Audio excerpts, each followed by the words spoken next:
회장 한금자 여사가 처음 그 집으로 내려온 건 봄비가 땅을 적시던 날이었다. 시골길을 따라 구불구불 내려가는 동안 그녀의 손은 무릎 위에서 꼼짝도 하지 않았다. 운전석에 앉은 비서가 조심스럽게 물었다. 도착하면 바로 준비해 두겠습니다. 여사는 눈을 감은 채 대답했다. 아니야, 오늘은 나 혼자 있고 싶어. 한금자 여사는 73이다. 대한민국을 대표하는 제약기업 한명제약의 창업주이자 현재 이사회 의장이다. 그녀는 늘 단정한 옷차림과 절제된 말투로 언론에 등장했지만 오늘만큼은 낡은 브라우스에 회색 바지를 입고 마을로 들어섰다. 일부러 준비한 복장이었다. 가짜 시골집에서 예비 며느리를 시험하기 위한 첫 단계였기 때문이다. 그 집은 원래 한명제약이 농촌복지사업 차원에서 구입한 오래된 주택이었다. 마당에는 감나무 한 그루와 오래된 장독대가 있었고 집 안은 몇 년째 손을 보지 않아 곰팡이 냄새가 났다.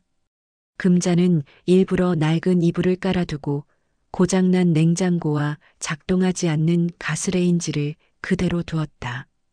현실적인 시골의 불편함을 그대로 재현하려 한 것이다. 아들 윤태진은 35의 나이에 아직 결혼하지 않았다. 여러 여자를 만나봤지만 금자의 눈에 차는 사람은 없었다. 그들 대부분은 태진의 직업, 배경, 무엇보다 한금자의 재산에만 관심이 많았다. 그래서 이번에는 반대로 그녀가 가진 것을 전부 숨긴 채 진심을 보려는 결심을 한 것이었다. 첫 번째 시험 대상은 서은채라는 여성이었다. 대형 항공사 승무원 출신으로 외모도 빼어나고 교양도 갖춘 사람이었다. 태진이 결혼을 생각하고 있다고 말했을 때 금자는 아무 말 없이 고개만 끄덕였다. 그리고는 며칠 후 은채를 이 시골집으로 초대했다. 차에서 내린 은채는 입구에 놓인 장독대를 본 순간부터 눈썹을 찌푸렸다. 그녀는 겉으로는 예의를 지키려 했지만 점점 불편한 기색이 얼굴에 드러나기 시작했다. 현관문을 열자마자 들이닥친 곰팡이 냄새에 손으로 코를 막았고 거실 바닥에 앉자마자 주름진 담요를 흘낏 보며 물었다. 여기서 진짜 사시는 거예요? 금자는 담담히 고개를 끄덕였다. 네, 나랑 우리 태진이는 이 집이 편해서요. 은채는 억지로 미소를 지으며 대답했다. 아, 정말 소박하시네요. 금자는 조용히 그녀를 바라보며 말을 이었다. 불편하지 않으세요? 은채는 고개를 저었다. 아니요, 전혀요. 하지만 그녀의 눈동자는 거짓을 감추지 못했다. 저녁을 준비하겠다며 금자가 부엌으로 들어가자 은채는 마당으로 나와 휴대폰을 꺼냈다. 그런데 마침 창가에 있던 금자의 시선이 은채의 입모양을 읽어냈다. 헐, 여긴 진짜 폐가 수준이야. 와, 내가 이걸 왜 참아야 해. 금자는 조용히 입술을 굳게 다물었다. 식사가 끝나고 은채는 이틀 뒤 떠나겠다고 말했다. 불편해서는 아니고 회사에 급히 복귀해야 한다고 했다. 금자는 웃으며 배웅했다. 그리고 아들 태진에게만 짧게 말했다. 그 아이는 마음이 좁아. 제2장 두 번째 그림자. 금자는 마당의 감나무 아래 걸터 앉아 하늘을 올려다보았다. 파란 하늘 아래 감잎이 흔들리는 그늘 속에서 그녀는 생각에 잠겨 있었다. 전날 떠난 은채의 뒷모습이 자꾸 떠올랐다. 아무리 예의 바르게 포장해도 결국은 눈빛에서 다 드러난다. 계산이 앞서는 사람은 오래 버티지 못하는 법이었다. 이틀 뒤 태진이 또 한 사람을 데려왔다. 이번에는 교사 출신이라는 소개와 함께였다. 이름은 이수연. 그녀는 단정한 블라우스에 카디건을 걸치고 정갈한 인상을 풍겼다. 마당에 들어선 수연은 한눈에 집안 구조를 살폈고 감나무를 보며 조심스럽게 웃었다. 와, 이런 나무가 마당에 있는 집은 정말 오랜만이에요. 금자는 일단 미소로 화답했다. 그래, 잘 왔구나. 들어가서 차 한잔 하자. 첫날은 무난했다. 수연은 방 안 구석구석을 둘러보며 가끔 감탄을 섞은 말도 건넸다. 벽에 걸린 오래된 달력을 보고는 정겹다고 말했고, 바닥에 깔린 헝겊피부를 손끝으로 매만지며 촌스러운 게 오히려 정감 간다고 했다. 금자는 속으로 고개를 끄덕였다. 적어도 처음부터 불편하다는 말은 하지 않았다는 점에서 은채보다는 낫다. 하지만 시간이 지나자 미묘한 변화가 나타났다. 저녁 준비를 하며 수연은 금자에게 조심스럽게 물었다. 혹시 근처에 마트는 있나요? 금자가 웃으며 대답했다. 마을버스 타고 30분은 나가야 있어요. 수연은 짧게 대답하며 미소를 지었지만 입꼬리가 살짝 흔들렸다. 다음 날 아침 그녀는 바깥 화장실을 사용한 뒤 금자를 향해 말했다. 겨울엔 좀 힘드시겠어요. 이 화장실. 금자는 아무 말 없이 고개를 끄덕였다. 셋째 날 저녁 식탁 위에 조촐한 반찬이 놓였을 때 수연은 물었다. 어머님 죄송한데 혹시 태진 씨랑 결혼하면 다른 집에서 살게 되나요? 금자는 수저를 내려놓으며 되물었다. 다른 집이라니? 수연은 당황한 듯 웃으며 말했다. 아, 그러니까. 신혼집이랄까. 여기는 좀 살림하기엔 불편하니까요. 금자는 무표정한 얼굴로 대답했다. 난 아직 그런 계획은 없단다. 수연은 그날 밤 아들과 긴 통화를 한 뒤 다음 날 일찍 떠났다. 그녀가 떠나고 난 뒤 금자는 그저 조용히 방바닥을 닦았다. 이불을 개며 혼잣말처럼 말했다. 결국은 또 재산이 궁금한 거였지. 윤태진은 첫 번째 여자의 차가운 반응 이후 며칠을 말없이 지냈습니다. 어머니 한금자는 아무 말 없이 집안일만 반복했지만 아들의 눈빛 하나, 한숨 하나를 놓치지 않았습니다. 무언가 다시 시작될 때가 되었음을 그녀는 직감하고 있었습니다. 그리고 어느 날 태진이 조심스럽게 말했습니다. 엄마, 이번에는 좀 다른 사람이에요. 오래 본 건 아니지만 마음이 따뜻한 사람이에요. 한금자는 고개만 끄덕였습니다. 기대를 품는 대신 확인하고 싶다는 마음만 남아 있었습니다. 그로부터 이틀 뒤 작은 흙길 위로 은색 승용차 한 대가 천천히 올라왔습니다. 문이 열리자 단정한 원피스를 입은 여성이 내렸고 도도하지만 차분한 미소를 머금은 채 시골집을 둘러보았습니다. 그녀의 이름은 이수연. 도시에서 행정직으로 일하며 안정된 삶을 꿈꾸던 여성이었습니다. 안녕하세요, 어머니. 저는 수연이라고 합니다. 태진 씨에게서 이야기 많이 들었어요. 처음 뵙겠습니다. 그녀의 인사는 공손했고 눈빛은 흔들림 없이 맑았습니다. 금자는 조용히 그녀를 살폈습니다. 이전 여자들과 달리 첫인상은 나쁘지 않았습니다. 그래서일까요? 그녀는 그날 저녁 조용히 묻고 가겠다고 했습니다. 밤이 깊어갈수록 정적 속에서 묘한 긴장감이 흘렀습니다. 수연은 방 안을 둘러보며 말했습니다. 정말 조용한 집이네요. 복잡한 도시랑은 완전히 다르죠. 태진은 그런 그녀를 보며 미소 지었습니다.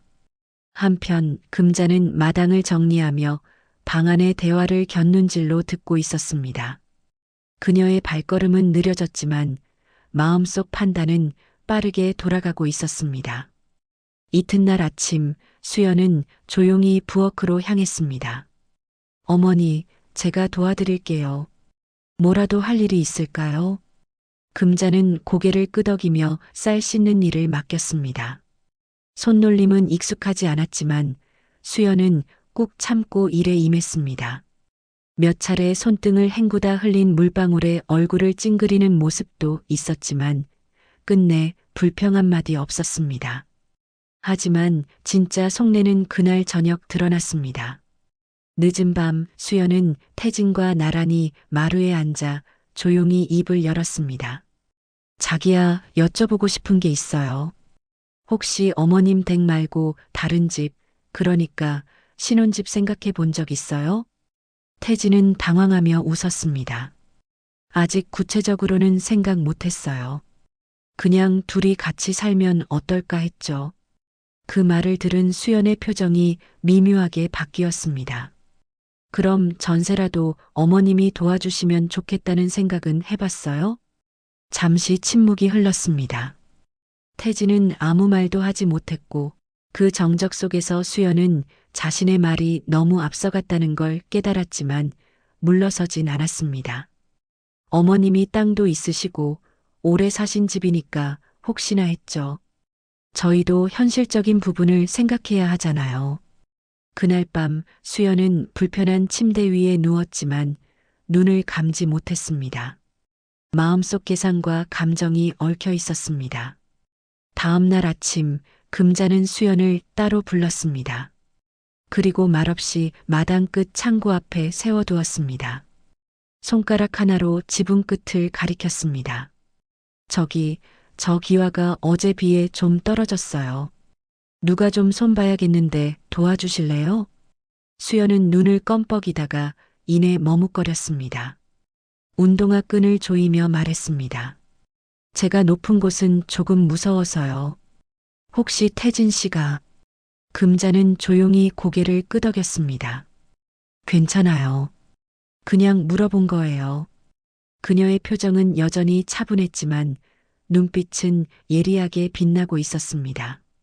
그날 오후 수연은 일찍 서울로 돌아가겠다고 말했습니다. 태진은 붙잡지 않았고 금자는 끝내 아무 말도 하지 않았습니다. 차가 먼지 속으로 사라지고 나서야 태진은 입을 열었습니다. 엄마, 이번에도 안 됐네요. 금자는 나뭇가지 하나를 주어 천천히 바닥을 쓸었습니다. 그래. 그림자는 빛처럼 보일 때가 가장 위험한 법이죠. 그리고 그녀는 마당을 천천히 걸어 문간에 걸린 풍경을 살짝 밀었습니다. 바람이 지나가며 가느다란 소리를 냈습니다. 그 속에서 그녀의 속마음은 조용히 결심되고 있었습니다. 다음엔 정말 단 한 사람만 더. 이번엔 절대 속지 않겠다고. 여느 때와 같은 늦봄의 오후, 윤태진은 한 손에 꽃다발을 들고 낡은 대문 앞에 섰습니다. 그의 옆에는 단정한 셔츠와 밝은 베이지색 바지를 입은 젊은 여성이 조심스레 서 있었습니다. 이 여자의 이름은 정민서. 고아원에서 자라 공무원 시험을 준비 중이며 지금까지 누구에게도 기대지 않고 살아온 사람이었습니다. 문을 열고 들어선 민서는 숨을 깊이 들이마셨습니다. 비록 페인트가 벗겨지고 대청마루가 기울어져 있었지만 그곳은 그녀에겐 마치 동화 속 한 페이지처럼 느껴졌습니다. 우와, 정말 예쁜 집이네요. 민서의 첫마디에 태진은 놀란 듯 그녀를 바라보았습니다. 그녀는 오래된 장독대, 삐걱이는 나무 울타리, 마당 끝, 감나무를 한참 바라보다가 조심스럽게 문간으로 향했습니다. 금자 여사는 부엌에서 조용히 반찬을 만들고 있었습니다. 그녀는 인기척을 느끼고 고개를 들었습니다. 마당에서 낯선 여자와 함께 들어오는 아들을 보며 그녀는 표정을 감추었습니다. 어머니, 이쪽은 민서예요. 진지하게 만나고 있는 사람이에요. 민서는 두 손을 모아 조심스럽게 인사했습니다. 처음 뵙겠습니다, 어머님. 이 집 정말 정겹고 따뜻한 느낌이 들어요. 금자는 미묘한 표정으로 민서를 바라보며 말없이 고개만 끄덕였습니다. 그녀의 눈빛은 반가움이 아닌 판단이었습니다. 저녁이 되어 세 사람은 마루 끝에 놓인 작은 상 위에 둘러앉았습니다. 민서는 쑥국에 연신 고개를 끄덕이며 말했다. 쑥 향이 진해서 너무 좋아요. 저는 이렇게 된장 풀린 국이 세상에서 제일 맛있는 것 같아요. 그녀의 진심 어린 말투에 태진은 잔잔히 미소 지었습니다. 그러나 금자는 아직 그 웃음을 받아들이지 않았습니다. 그녀는 속으로 말했습니다.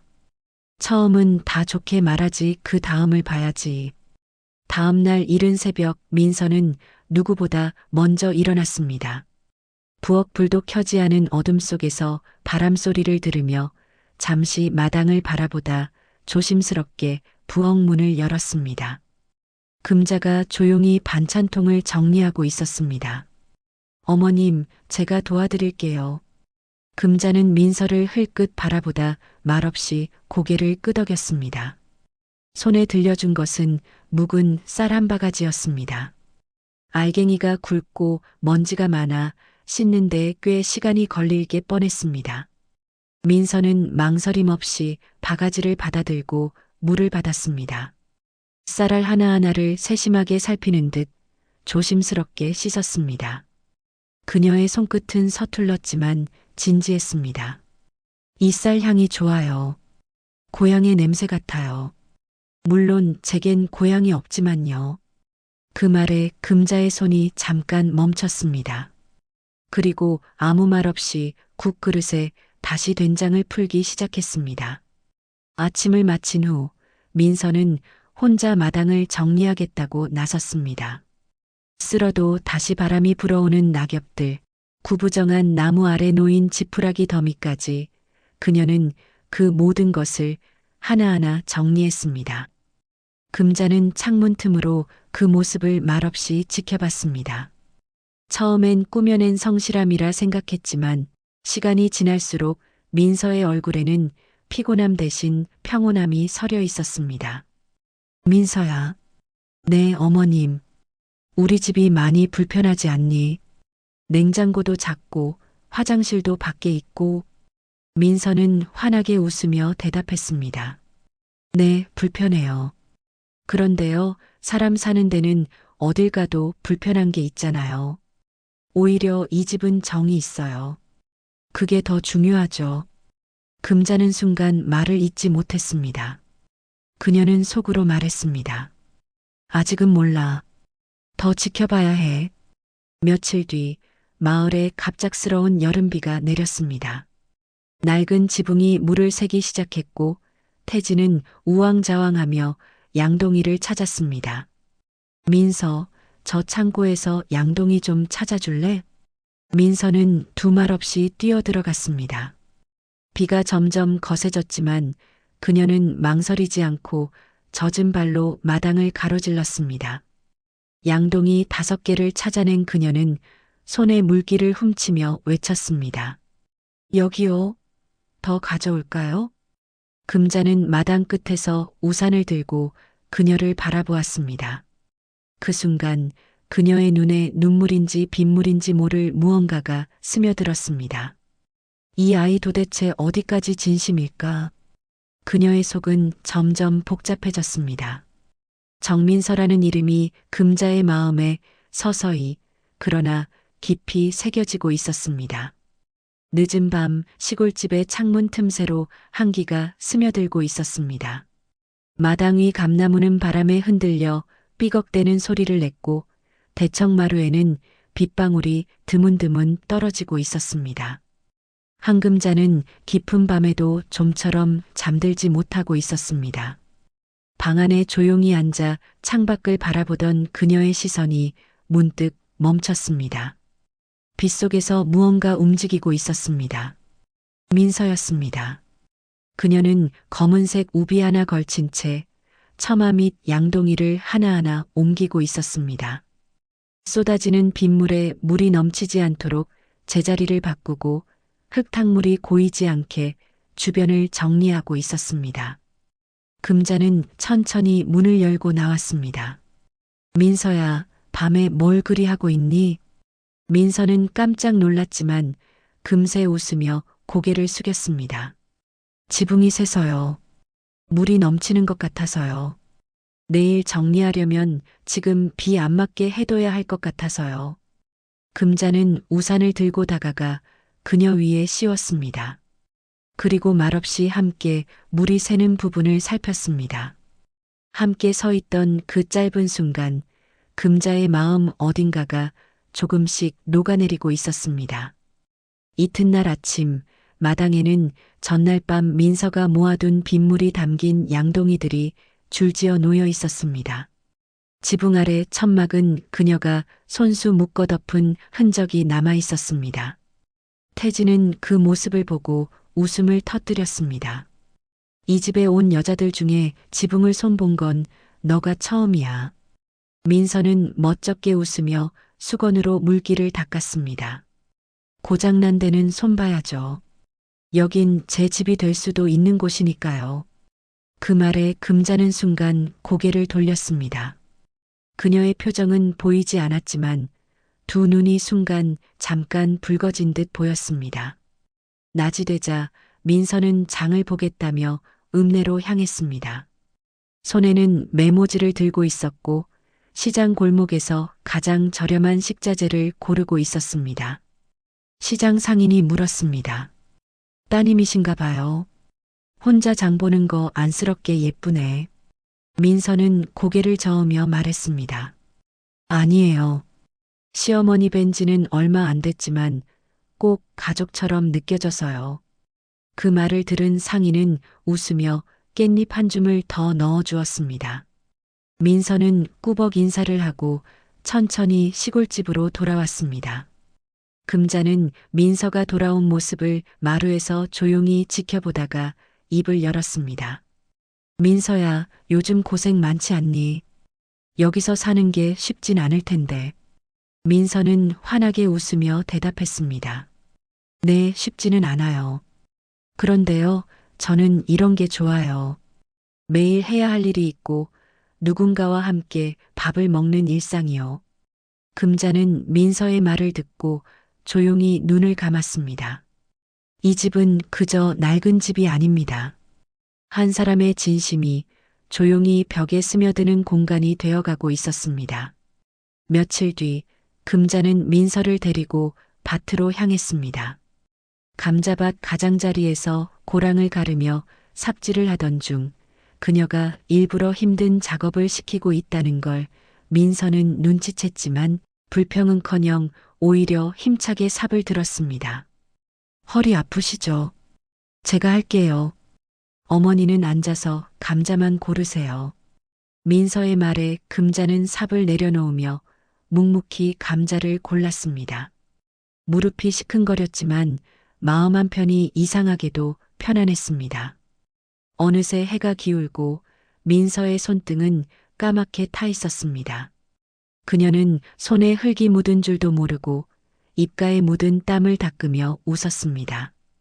이만큼 캤으니 오늘 저녁은 감자조림이 좋겠네요. 그날 저녁 민서가 만든 감자조림은 식탁 위에 올라왔고 태진과 금자는 나란히 앉아 밥을 먹었습니다. 정갈하게 차려진 밥상, 따뜻한 음식, 말없이 오가는 밥숟갈 소리. 모두가 오랜 가족처럼 느껴졌습니다. 식사 후 민서는 식탁을 정리하며 조용히 말했습니다. 어머님, 저는 사실 이런 가족을 늘 꿈꿨어요. 돈이나 집보다도요. 같이 밥 먹고, 같이 비 피하고, 그런 가족이요. 금자는 말없이 그녀를 바라봤습니다. 감정이 서서히 고개를 들었지만 그녀는 아직 판단을 유보하고 있었습니다. 혼잣말처럼 그녀는 속으로 되뇌었습니다. 이 아이는 진심일까? 아니면 여전히 감춰진 무언가가 있을까?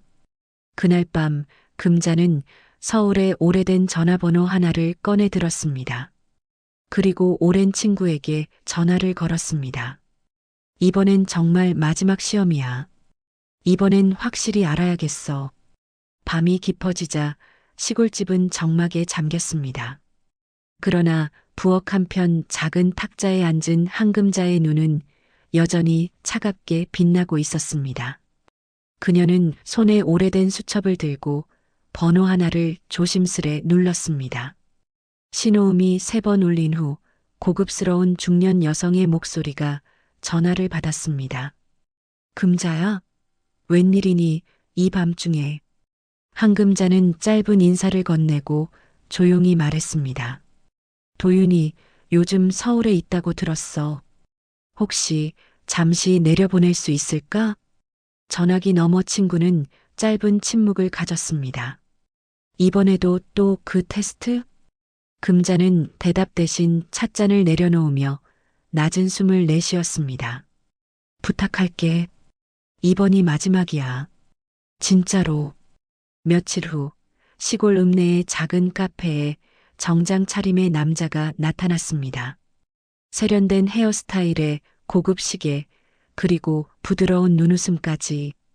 그는 한금자의 친구, 재벌가 아들의 하나뿐인 장남 장도윤이었습니다. 그는 카페 안으로 들어서며 자리에 앉아 주변을 살폈습니다. 카운터 안쪽에서는 민서가 유니폼을 입고 커피를 내리고 있었습니다. 도윤은 조용히 그녀를 바라보다 일어나 카운터로 향했습니다. 안녕하세요. 여기 조용하고 참 좋네요. 민서는 환하게 웃으며 대답했습니다. 네, 여기 오래된 카페라서 한적한 맛이 있죠. 어떤 커피 드릴까요? 그녀의 손은 숙련되지 않았지만 진심이 담겨 있었고 도윤은 그 미묘한 정직함을 느꼈습니다. 핸드드립으로 부탁드릴게요. 추천하신 걸로요. 민서는 고개를 끄덕이며 정성스레 커피를 내렸습니다. 커피 향이 퍼지는 가운데 도윤은 조심스레 말을 꺼냈습니다. 사실 서울에서 왔어요. 잠깐 쉬러요. 이런 곳에서 일하시는 모습이 참 보기 좋네요. 민서는 미소를 잃지 않으며 대답했습니다. 서울은 너무 바쁘잖아요. 저는 여기가 좋아요. 시끄럽지 않고 마음이 조용해져요. 도윤은 흥미롭다는 듯 고개를 끄덕였습니다. 그럼에도 불구하고 그는 본래의 목적을 잊지 않았습니다. 그날 저녁 도윤은 일부러 고급 승용차를 타고 카페 앞에 다시 나타났습니다. 이번엔 손에 쇼핑백 하나를 들고 있었습니다. 카페를 정리하던 민서에게 조용히 다가가 말했습니다. 어제 너무 친절하셔서요. 작은 선물이에요. 편하게 받아주세요. 기분 좋은 감사의 표시니까요. 민서는 선뜻 손을 내밀지 않았습니다. 그 마음만 받을게요. 저는 이런 선물은 좀 부담스러워서요. 도윤은 재차 권했지만 민서는 단호했습니다. 정말 죄송해요. 받지 않겠습니다. 그 순간 작은 사고가 일어났습니다. 민서가 컵을 정리하던 중 테이블에 있던 커피잔이 기울어지며 도윤의 셔츠 위로 커피가 쏟아진 것이었습니다. 아, 죄송해요. 민서는 급히 냅킨을 집어들어 닦으려 했지만 도윤은 말없이 손을 내저었습니다. 괜찮아요. 일하다 보면 그럴 수도 있죠. 그 대신 저녁 한번 같이 하시죠. 깔끔하게 커피값 대신이라고 생각하고요. 민서는 망설였지만 미안한 마음에 고개를 끄덕였습니다. 그날 밤 도윤은 민서를 고급 레스토랑으로 초대했습니다. 자리에 앉은 민서는 주변을 둘러보며 조심스럽게 말했습니다. 여기 너무 비싼 데 아닌가요? 도윤은 와인잔을 들며 부드럽게 웃었습니다. 가끔은 좋은 공간에서 좋은 사람과 시간을 보내는 것도 필요하잖아요. 편하게 즐기세요. 식사가 무르익을 즈음 그는 작고 검은 케이스를 테이블 위에 올렸습니다. 그 안에는 서울의 고급 레지던스 아파트 키가 들어 있었습니다. 저 이게 뭔가요? 그저 기회예요. 편하게 살 수 있는 삶, 혹은 계속 그 시골집에서 불편하게 살아야 하는 살. 둘 중 하나만 고르면 돼요. 당신은 내가 본 그 어떤 여자보다 특별해요. 그래서 더 물어보고 싶어요. 당신 그 집을 정말 가족처럼 여기는 겁니까? 아니면 아직 확신이 없는 겁니까? 민서는 키를 바라보며 잠시 아무 말도 하지 않았습니다. 그러다 조용히 입을 열었습니다. 저는 불편한 삶을 택할 거예요. 돈도, 집도, 이런 유혹도 다 중요하죠. 하지만요, 저는 그런 걸 위해 누군가의 마음을 배신하진 않아요.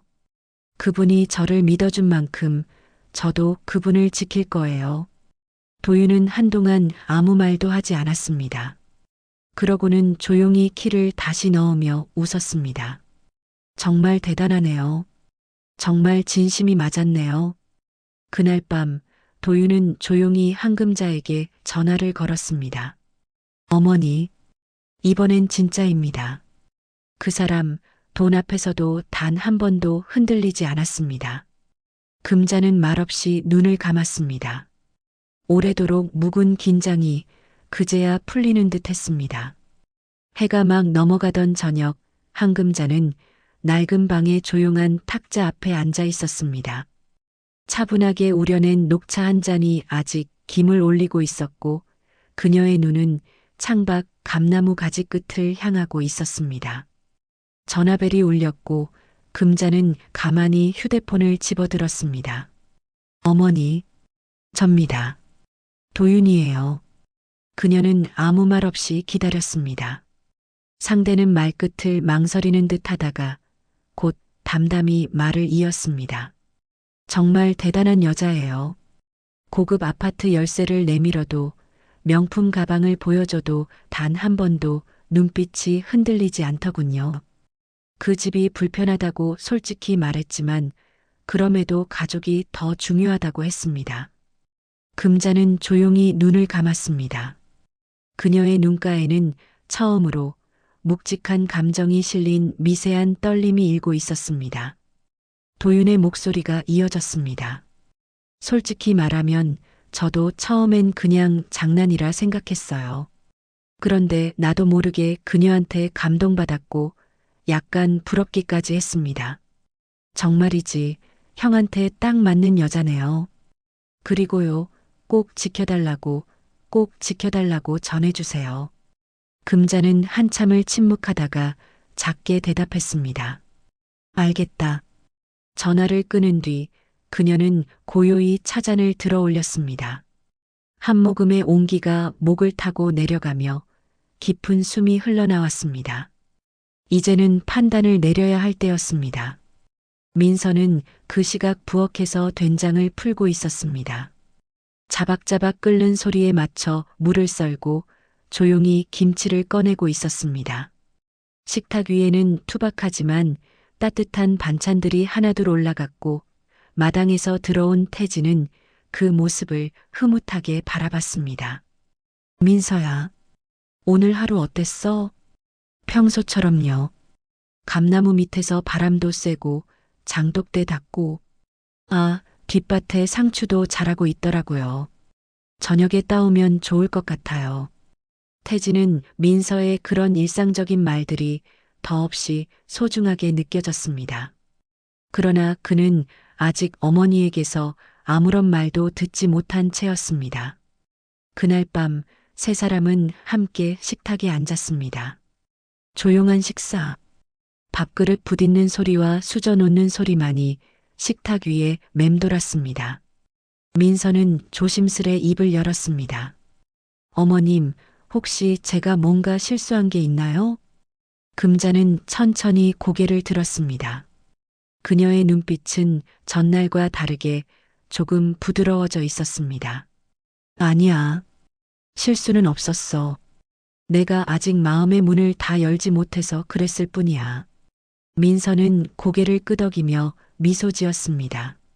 괜찮아요. 제가 어머님 마음 다 알 순 없지만 기다릴 수 있어요. 그 말을 들은 태진은 조용히 수저를 내려놓았습니다. 그는 어머니를 바라보며 진심을 꺼냈습니다. 엄마, 이제 그만해요. 민서는 누가 봐도 진심이에요. 처음부터 지금까지 한결같았어요. 이제 더는 시험하지 말아주세요. 금자는 그의 말에 눈을 감고 한참을 머물다 천천히 입을 열었습니다. 아직 한 가지 확인해야 할 게 있었단다. 그 아이가 돈 앞에서도 정말 흔들리지 않는지를. 태진은 입을 다물고 고개를 숙였습니다. 그가 아무 말도 하지 못하는 동안 민서는 조용히 어머니를 바라보았습니다. 그럼요, 어머님. 저도 궁금했을 거라 생각해요. 하지만 이제 어머님이 판단하셔야 할 때 같아요. 금자는 자리에서 천천히 일어났습니다. 그리고 방문을 열고 안방으로 들어가 오래된 금고를 꺼내 들었습니다. 금고는 무겁고 자물쇠는 녹이 슬어 있었지만 그녀의 손끝은 단호했습니다. 철컥 자물쇠가 돌아가고 금고가 열리는 순간 그 안에는 수많은 서류들과 땅 문서, 집 문서, 고급스러운 봉투들이 가지런히 놓여 있었습니다. 금자는 그것을 조용히 꺼내어 거실 테이블 위에 하나둘 펼쳤습니다. 태진과 민서는 놀란 듯 바라보았고 금자는 천천히 말했습니다. 나는 이 집에서 가난한 척 살고 있었지만 사실은 이 땅 일대의 절반을 갖고 있는 사람이다. 이 모든 재산은 내 진심을 지킬 수 있는 사람에게 줄 생각이었다. 그리고 이제야 그 사람이 누군지 알 것 같다.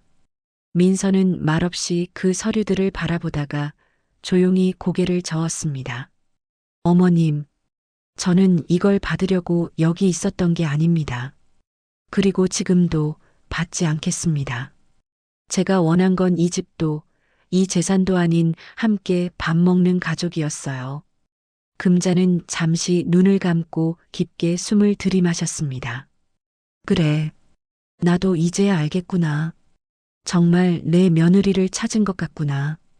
그리고는 조용히 민서의 손을 처음으로 살며시 잡았습니다. 이른 아침 시골집에 햇살이 부드럽게 내려앉았습니다. 감나무 잎사귀마다 맺힌 이슬이 반짝이고 마당에는 전날 민서가 쓸어놓은 잎들이 가지런히 모여 있었습니다. 한금자는 안방 한편 낡은 화장대를 열고 오래된 비단 보자기를 꺼냈습니다. 그 안에는 금장 문양이 박힌 봉투들과 오래된 사진 한 장이 들어 있었습니다. 그녀는 조심스럽게 사진을 꺼내어 들었습니다. 사진 속엔 젊은 시절의 금자와 그녀의 남편, 그리고 어린 태진이 해맑게 웃고 있었습니다. 잠시 후 금자는 거실로 나와 민서를 불렀습니다. 민서야, 잠깐 나랑 얘기 좀 하자꾸나. 민서는 당황한 얼굴로 수건을 내려놓고 자리에 앉았습니다. 그녀 앞에는 펼쳐진 채 남겨진 서류들이 여전히 묵직한 공기를 머금고 있었습니다. 금자는 천천히 입을 열었습니다. 내가 이 집에서 가난한 척을 하고 있었던 이유 알고 싶지 않니? 민서는 조심스레 고개를 끄덕였습니다. 사실 나는 이 마을 땅의 대부분을 소유하고 있고 서울에 있는 몇 채의 건물과 주식회사도 가지고 있다. 하지만 그 모든 것을 숨기고 이렇게 살게 된 데는 이유가 있다. 금자는 찻잔을 잡은 손을 잠시 떨었습니다. 그녀는 천천히 과거를 꺼내기 시작했습니다. 이 집은 내 남편과 내가 젊은 시절부터 함께 일궈낸 터전이었다. 그러나 남편이 세상을 떠난 후 나를 찾는 사람은 모두 돈을 보고 다가왔지. 조카, 친척, 심지어 친구라는 사람들까지.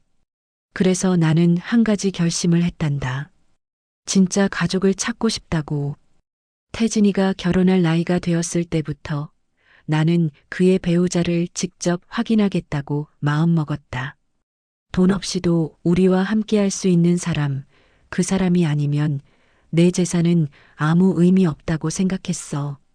민서는 아무 말 없이 그녀의 말을 듣고 있었습니다. 그녀의 눈빛은 흔들림 없이 그러나 깊이 젖어 있었습니다.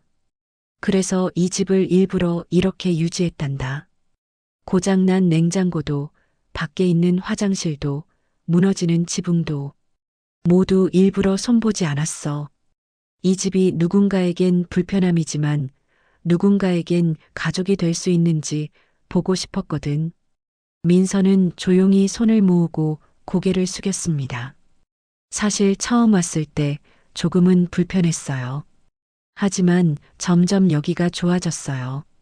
편해서가 아니라 함께하는 사람들이 따뜻했기 때문이에요. 제가 어릴 적부터 원했던 게 이런 거였어요.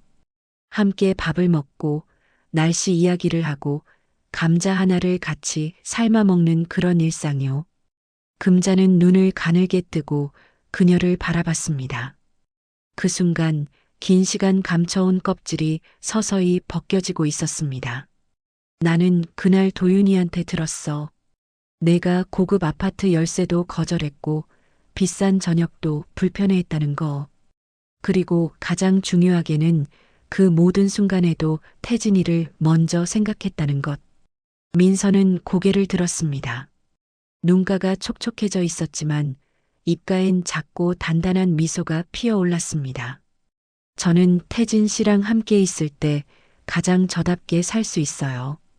누군가의 며느리가 되기 위해서 연기하거나 견디거나 포장하지 않아도 되는 사람이 되고 싶었어요.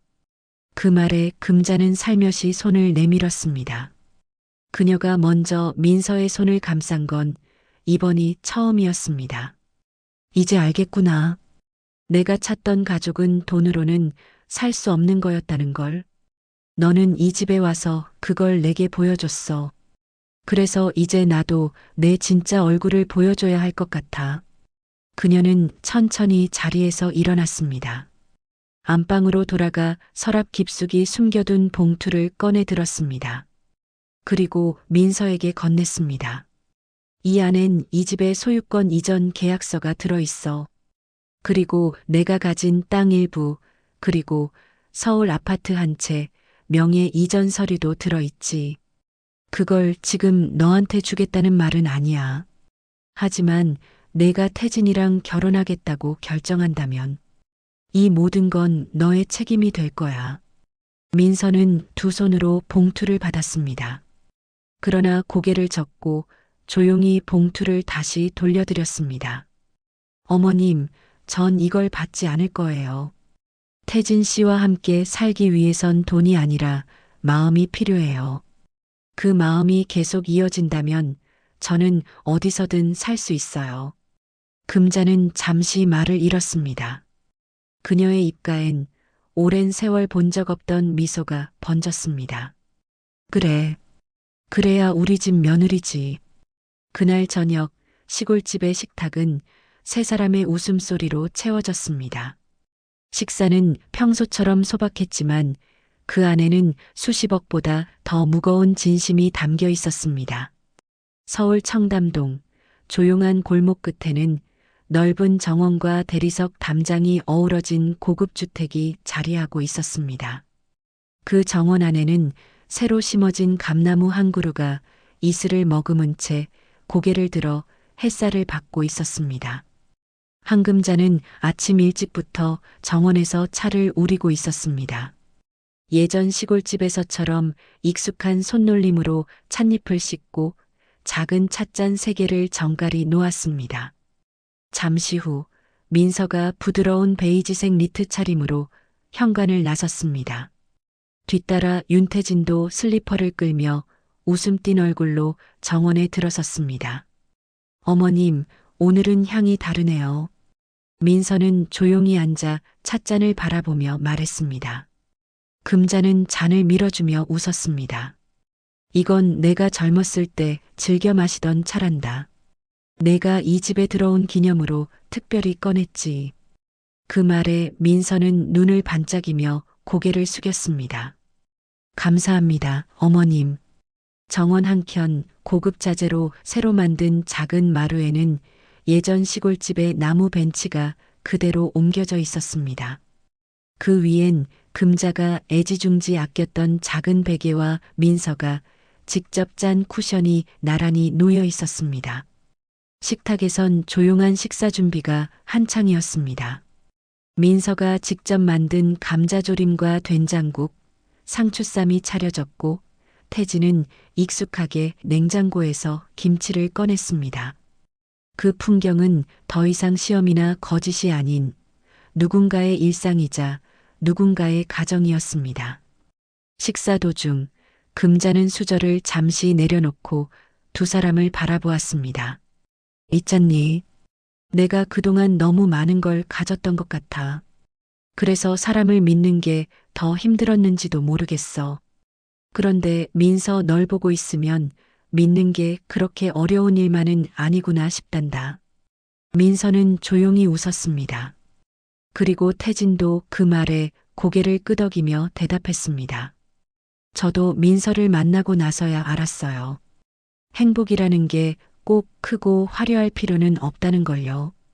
그냥 이렇게 한 끼 식사 같이 하면서 웃을 수 있는 게 제일 큰 행복이라는 거요. 금자는 그 말을 듣고 다시 수저를 들었습니다. 작은 미소가 그녀의 얼굴에 번졌고 식탁은 더없이 따뜻해졌습니다. 그날 오후 민서는 금자와 함께 근처 공원으로 산책을 나갔습니다. 고급 주택가 한복판에서 두 사람은 마치 예전 시골 마을처럼 담소를 나누며 걷고 있었습니다. 민서야, 네 어머님. 처음 너를 봤을 때 난 너도 똑같을 거라고 생각했어. 처음엔 말도 좋고 태도도 조심스럽지만 결국엔 돈을 바라는 그런 사람들처럼 말이지. 그런데 너는 끝까지 나를 속이지 않았더라. 민서는 조용히 걸음을 멈췄습니다. 저는 어머님한테 뭘 증명하려 한 게 아니었어요. 그저 제 진심이 닿으면 좋겠다고 생각했어요. 처음으로 가족이 될지도 모른다는 희망을 갖게 해주신 분이니까요. 금자는 멈춰선 채 하늘을 올려다보았습니다. 푸른 하늘 아래 바람에 살짝 흔들리는 감나무 그림자가 길게 늘어져 있었습니다. 그래, 너는 이제 내 며느리가 아니라 내 딸이다. 늦게 만나서 더 귀한 딸이야. 민서는 참았던 눈물을 흘리지 않으려 애썼지만 끝내 두 눈에 이슬이 고였습니다. 그녀는 조용히 금자의 손을 잡았습니다. 감사합니다, 어머님. 집으로 돌아온 뒤 민서는 오랫동안 감춰뒀던 손편지 하나를 조용히 꺼냈습니다. 그 편지에는 고아원에서 홀로 지내던 시절 진짜 엄마에게 쓰지 못했던 마음이 담겨 있었습니다. 그녀는 이제 더 이상 외롭지 않았습니다. 식탁, 정원, 거실, 그리고 부엌. 모든 공간에 따뜻한 기운이 흐르고 있었고 한금자도, 윤태진도, 정민서도 이제 진짜 가족이 되어 있었습니다. 그날 밤 창문 밖으로는 감나무 사이로 바람이 지나가고 있었습니다. 민서는 창문을 열고 별을 바라보며 속삭였습니다. 이제야 진짜 집이 생긴 것 같아요. 그 순간 방 안에서 금자의 목소리가 들려왔습니다. 민서야, 내일 아침은 내가 좋아하던 쑥국 끓일까? 민서는 눈을 감으며 고개를 끄덕였습니다. 네, 어머님. 같이 먹어요. 세 식구가, 세 사람은 그날도 평범한 아침을 맞이하며 가장 특별한 하루를 시작했습니다. 끝. 오늘의 이야기는 어떠셨나요? 진짜 가족이란 마음으로 맺어지는 법이죠. 시청자 여러분의 소중한 가족 이야기도 댓글로 들려주세요. 다음 이야기에서 뵙겠습니다.